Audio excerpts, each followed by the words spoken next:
Is this some kind of joke? Asked the young officer as she stepped out of the patrol car with a mocking look. James Harris, 82 years old, remained still on his motorcycle, hands steady on handlebars, his calm eyes fixed on the horizon. The officers exchanged impatient glances. License and registration, and get off the bike now, sir. Her voice was firm. She wore mirrored sunglasses, one hand already resting on her holstered weapon. What they didn't know was that in just a few minutes, 50 soldiers led by a captain would arrive in Humvees, looking for whoever had dared to stop James Harris. James Harris has been waking up at 5 in the morning every day for the past 40 years. Discipline still runs through his veins. His small farm sits about 10 miles outside of town. Yesterday, his 1978 John Deere tractor broke down. Apart from the hydraulic system, Harris knows exactly which part it is. 42 years of fixing machines teaches a man to recognize every bolt, every gear. In the old rusty garage, Harris keeps a 1970 Harley-Davidson shovelhead. The engine roars like thunder. He doesn't care about appearances. The bike works. It gets him where he needs to go. That's enough. At 82, he rides better than most men in their 20s. Reflexes sharpened by decades of military training. Always aware of his surroundings. A situational awareness that never left him. But of course, no one sees that when all they notice is an old man on an old bike. Life's irony is cruel. Those with the most to teach are often the ones who look like they have nothing to say. The traffic light turned red at the entrance to town. Harris stopped the Harley beside the gas station, where he usually filled up. The engine kept rumbling, a deep, steady sound that echoed between houses and storefronts. That low roar of the old 1970 Harley shovelhead fell silent the moment he saw flashing police lights in his rearview mirror. Officer Ava Johnson walked toward the bike with long, confident strides. Mirrored sunglasses. 28 years old. 3 years on the city patrol. "Is this a joke?" she said with mocking tone as she stepped out of the cruiser. "Sir, shut off that junk right now." Harris didn't move, still sitting on the bike, hands steady on the handlebars, eyes calm, locked on the horizon. The officers exchanged impatient looks. License and registration, and step off the motorcycle now. Johnson's voice was firm, one hand already resting on her weapon. He handed over the documents without rushing. Everything neatly organized inside a worn-out brown leather wallet. Johnson looked at the license with suspicion. 82 years old? Don't you think you're a little too old to be riding a motorcycle? Officer David Lopez walked up, grinning. He looked the bike over from top to bottom. "Man, this Harley's older than my dad. Look at all that rust. Hands on the bike, sir. Feet apart," Johnson ordered. The search was unnecessary, and they both knew it, but they did it anyway.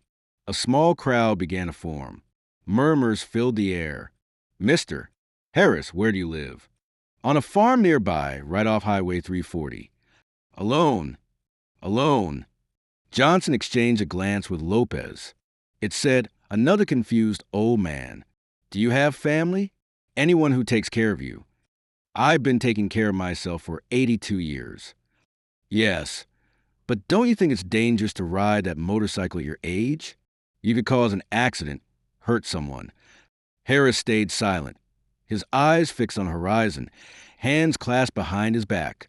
"Sir, I'm talking to you. I'm listening." "Then answer me. Don't you think it's irresponsible to ride an old bike like that at your age?" Lopez leaned in and whispered to Johnson, "I think he might be a little deaf too. Look at him, just standing there, barely responding." Johnson raised her voice. "Mr. Harris, can you hear me? Do you understand what I'm saying?" The crowd grew, so did the voices. "Poor old man. Don't these cops have better things to do? He does look kind of confused. Somebody should call his family." The world split, as it always does, between compassion and judgment, especially when we don't know someone's story. Harris remained silent. He closed his eyes for a few seconds, took a deep breath.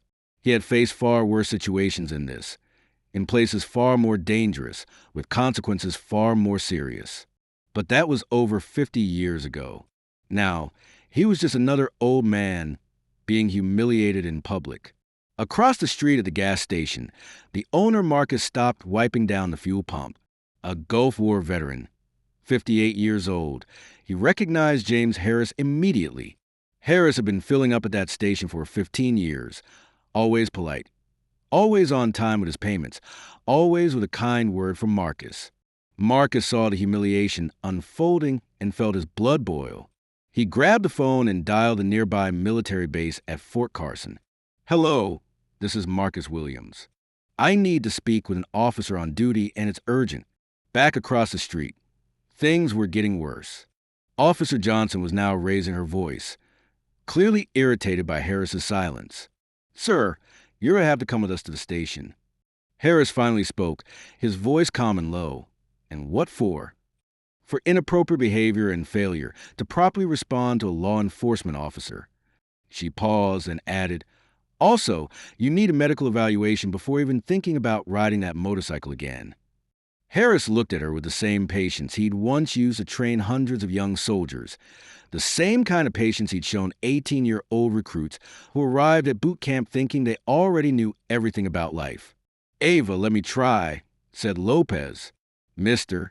Harris, you understand our concern, right? A man your age, riding a bike like that, it could be dangerous." "For who?" "For you, for other drivers. I've been riding for 65 years. I've never caused an accident." "Yeah, but now it's different. Slower reflexes, impaired vision." Harris could have explained that his reflexes were tested 6 months ago during his annual medical check, that he exercises every day, that his coordination is better than most younger men's. He could have said all that, but he didn't need to prove anything to anyone. On the phone with the base, Marcus explained the situation. "We've got a fellow veteran being disrespected by local police. James Harris, 82 years old. I've known him for 15 years. He's an honest man being humiliated in public just for riding his bike." The officer on the other end of the line suddenly changed his tone. "Did you say James Harris? Hold on a second." A moment later, "Mr. Williams, keep your eyes on the situation. We're sending a unit right now.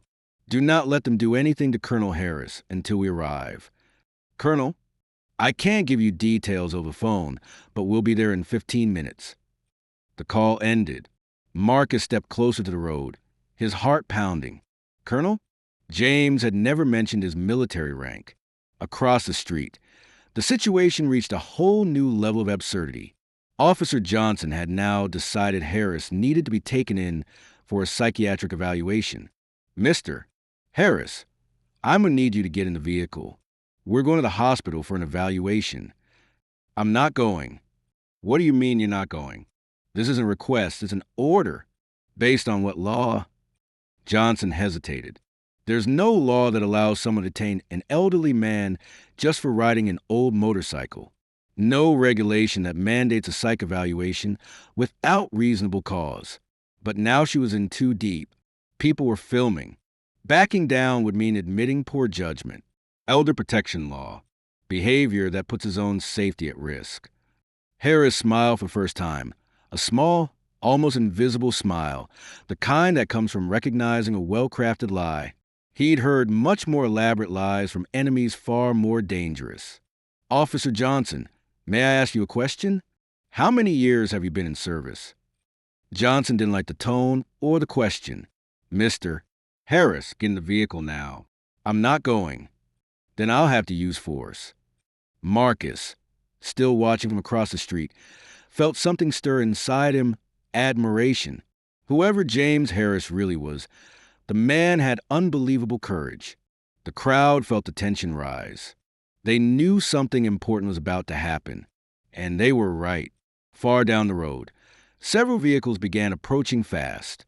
James Harris had no idea, but help was on the way. The sound came first, a deep roar of engines. 12 Humvees speeding around the bend, kicking up dust as they approached.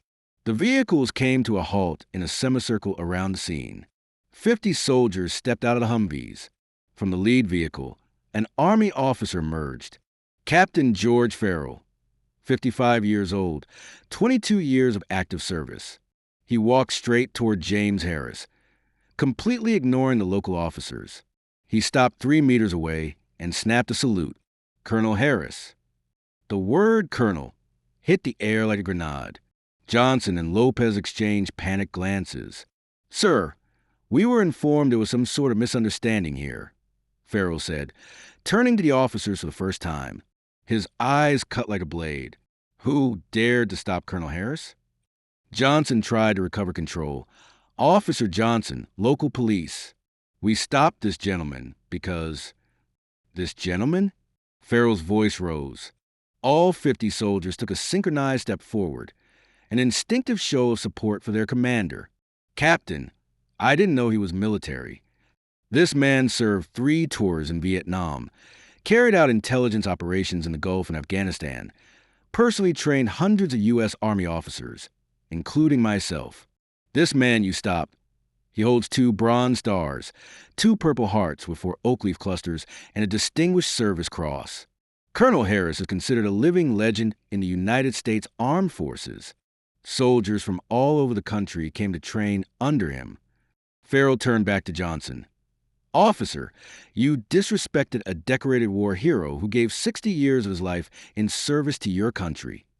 Lopez tried to step in. We were just doing our job. Your job is to protect and serve, not to humiliate an old man in public. The shift in the crowd was immediate. Cell phones were still recording, but now with reverence, not ridicule. The comments had completely changed. Poor guy. That was awful. That officer really crossed a line. Johnson stepped closer to Harris. Sir, Colonel Harris, I'm sorry. I didn't know. Officer Johnson, may I offer you some advice? Yes, sir. Never judge someone by their appearance. You have no idea what battles they fought, what scars they carry inside. The lesson echoed not just for Johnson, but for everyone watching and filming. Farrell approached. Colonel, is there anything you need? An escort? Transportation? No, Captain, but thank you for coming. Sir, we'll always be here. Always. Harris walked back to his Harley, started the engine. The 50 soldiers stood in formation, creating a corridor of honor as he rode away. 1 hour later, at the local police station, Sheriff Smith, 52 years old, 15 years in office, receives a call from the military base. Sheriff Smith, Captain Farrell, Fort Carson. We need to talk about the incident this morning. Captain, I'm already aware. I've spoken with Officers Johnson and Lopez. And what will be the procedure? Smith hesitated. He'd known Ava Johnson for 5 years. A good officer, dedicated. Captain, may I be frank? Please. My officers made a mistake in judgment, not a crime. Sheriff, let me be clear. Colonel Harris doesn't want revenge. He's not suing anyone. He doesn't want to ruin anyone's career. But we, as a military institution, cannot accept our veterans being treated this way. Smith understood the message, political weight, institutional pressure, consequences that went far beyond a local precinct. What do you suggest? A training program, developed in partnership with us. Your officers will visit our base to understand what it truly means to serve this country. It'll be done, Captain. 1 week later, at the municipal precinct, Sheriff Smith gathered all the officers for an emergency meeting. Everyone. Starting today, we're implementing a new protocol for field encounters. And all of you will be attending training at the military base. Ava Johnson stood up nervous. Colleagues, last week I made a serious mistake. I disrespected a man who deserves our deepest admiration. But I learned something more important than procedures and regulations. I learned about human dignity. She looked around at her fellow officers. Every person we stop on the street carries a story.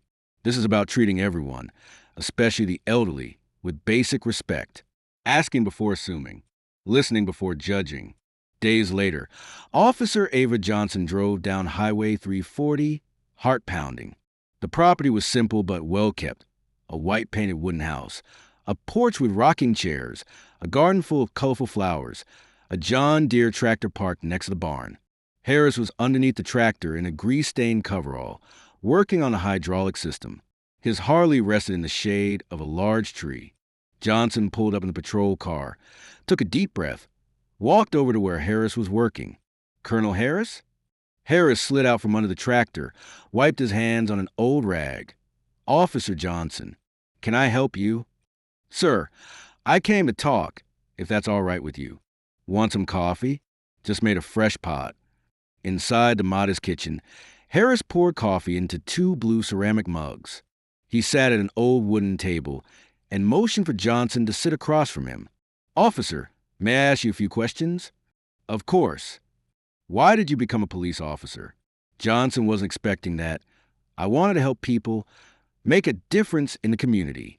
How many accidents caused by elderly drivers have you responded to? Very few, actually. Most of the accidents I see are caused by younger drivers, drunk, speeding, texting. Harris gave a gentle smile. Then why did you assume I was a problem?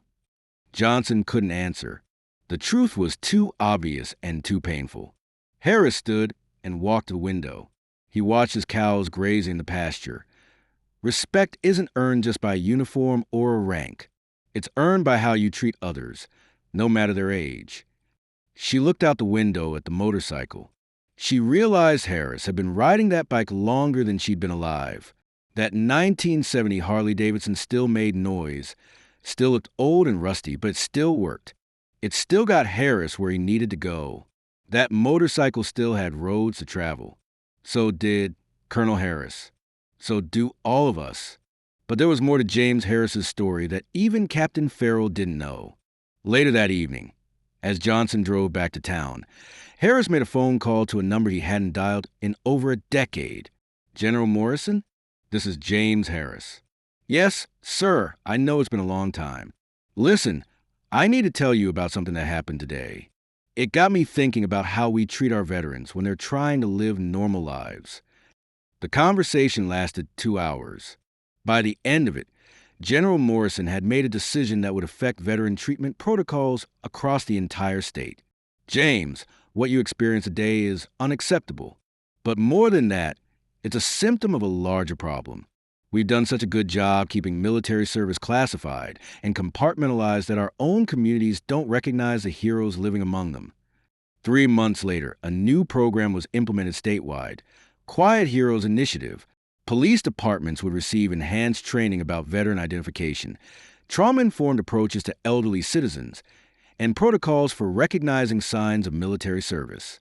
But the program went beyond law enforcement. It extended to emergency responders, medical personnel, and social workers. The goal was simple: ensure that those who serve their country with distinction would be treated with dignity in their civilian lives.